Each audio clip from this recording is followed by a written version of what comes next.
Une autre expérience inédite maintenant avec un reportage olfactif aux arômes de rose, la rose de Damas. C'est le nec plus ultra pour les parfumeurs du monde entier, cultivé au Maroc, au milieu de paysages exceptionnels. Un trésor naturel dont sont extraites des gouttes qui valent de l'or, selon ce procédé que nous font découvrir Sarah Sisman, Jeanne Hutin et Oscar Sangan. Au pied du Haut Atlas, d'imposantes forteresses de terre rouge érigées en plein désert. Nous sommes dans la vallée du Dadès, le Colorado marocain. Fait de montagnes arides, de paysages ocre et verdoyants. Un panorama que ces randonneurs sont venus observer. C'est beau, hein? C'est un tableau. Ouais, c'est magnifique. C'est un tableau, c'est une peinture. Toute cette vallée-là s'appelle la vallée de Rose, où il y a de l'eau particulièrement toute l'année. Dans cette vallée, irriguée par la rivière du Mgoun, pousse une rose sauvage au parfum unique, la rose de Damas. Une légende raconte que des pèlerins revenant de la Mecque auraient planté cette variété ici, il y a bien longtemps. Ça ne pousse pas ailleurs au Maroc, grâce au climat, aussi grâce à l'altitude. Ça sent, tu peux pas dire ce que ça sent, c'est un parfum qu'on retrouve nulle part ailleurs. C'est pour ça que je me suis installée ici d'ailleurs. C'est grâce à ça et à cause de ça, parce que j'ai vraiment eu un coup de cœur, quoi. Au printemps, toute la vallée se couvre de roses. La récolte dure un mois seulement, entre avril et mai, et commence à l'aube.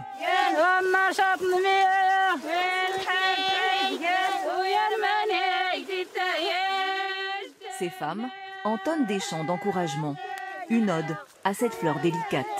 Pour cueillir les roses, nous mettons des manches pour nous protéger des épines, car elles piquent. Une rose se cueille de cette façon, en la tournant. Les hommes plantent les rosiers et ce sont les femmes qui se chargent de la cueillette. On préfère travailler entre nous. Ces cueilleuses, toutes mères de famille, gagnent en fonction de ce qu'elles ramassent.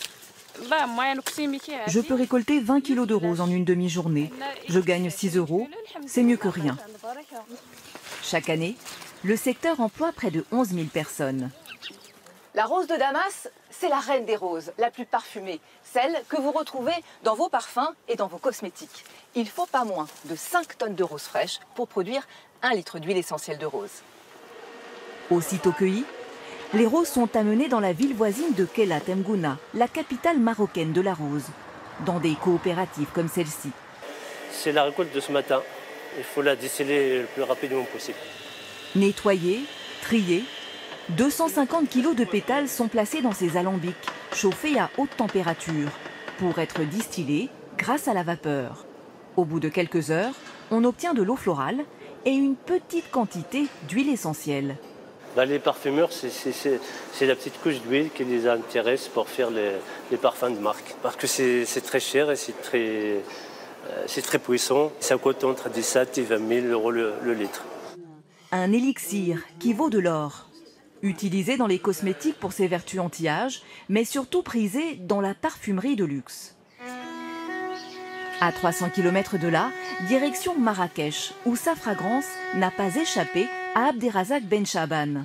Ce passionné de fleurs, ancien paysagiste du célèbre jardin Majorelle, compose dans son atelier des parfums depuis 25 ans. Comme cette matière première est précieuse, on va utiliser quelques gouttes pour faire un petit flacon d'eau de parfum de rose. Quelques gouttes d'huile essentielle de rose de Damas, mélangées à l'huile de rose centifolia et un soupçon d'huile de safran. Et voici notre composition personnalisée. Bon voilà, petit souvenir du Maroc. Merci beaucoup. Ah, on sent bien la rose. C'est une fleur qui a marqué l'esprit de l'humanité par sa particularité. C'est une note qui est unique, mais qui a plusieurs facettes. C'est un peu comme un diamant avec plusieurs facettes. Et moi, je vois là, je sens une facette un petit peu épicée. Voilà. Le parfumeur Ben Chaban a créé plusieurs variations autour de la rose de Damas. Un patrimoine olfactif unique pour le Maroc. Une fleur venue d'une vallée lointaine qui n'a pas fini de nous enivrer.